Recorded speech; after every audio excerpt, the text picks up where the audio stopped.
Welcome back to Gerodynamics. Okay, so I want to do a brief, somewhat brief video talking about the 14th Amendment, specifically Section 4 and Section 5 of the 14th Amendment, um, because those are currently a hot topic, specifically on Twitter. You'll see that a lot of my videos are based on conversations that are being had on Twitter, a lot of it based on lies that are being shared on Twitter. But free speech, right? So let's talk about the. Let me read you those provisions. So Amendment 14, Section 4. In other videos that I'll share, I'll talk about the rest of the amendment. But today, let's just talk about Section 4 and Section 5. The validity of the public debt of the United States, authorized by law, including debts incurred for payment of pensions and bounties for services in suppressing insurrection or rebellion, shall not be questioned. But neither the United States nor any state shall assume or pay any debt or obligation incurred in aid of insurrection or rebellion against the United States, or any claim for the loss of emancipation of any slave, but all such debts, obligations, and claims shall be held illegal and void. That's Section 4. Section 5.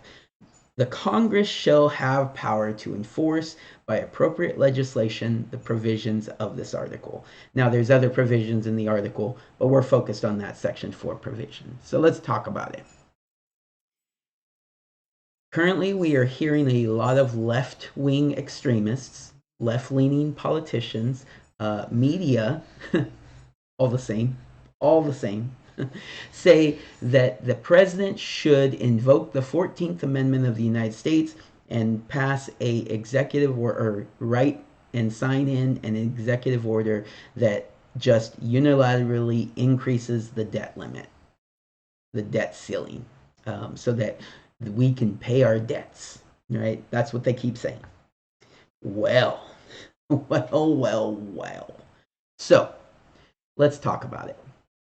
The validity of the public debt of the United States authorized by law, and then it says, including debts incurred for payments of pensions and bounties for services in suppressing insurrection or rebellion.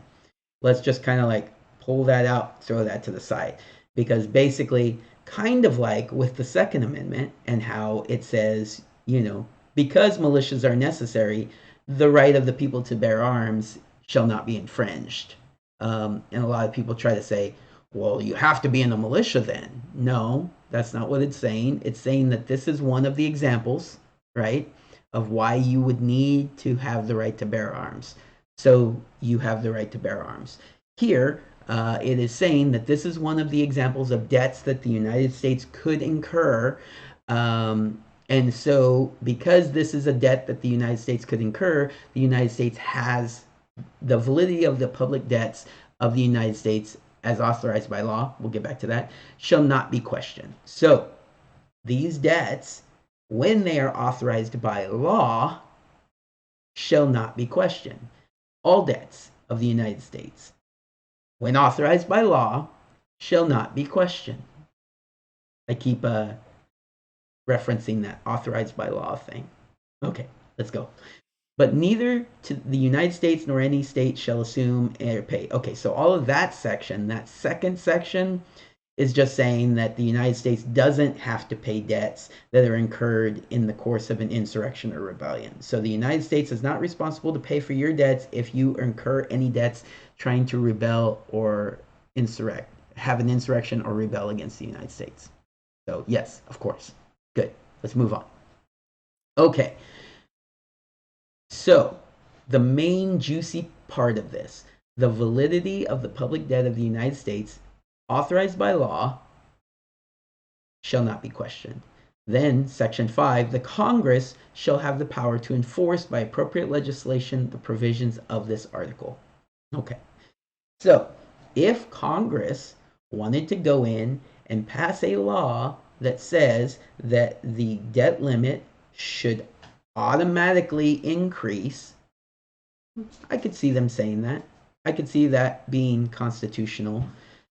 But having the president go in and say, well, this Section 4 thing says that we have to pay our debts, so by executive order, I just make that happen.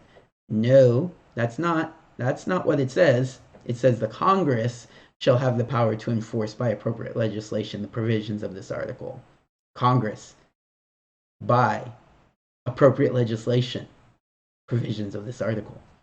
Also, the public debt authorized by law. So not debt that is incurred because of the president signing an executive order.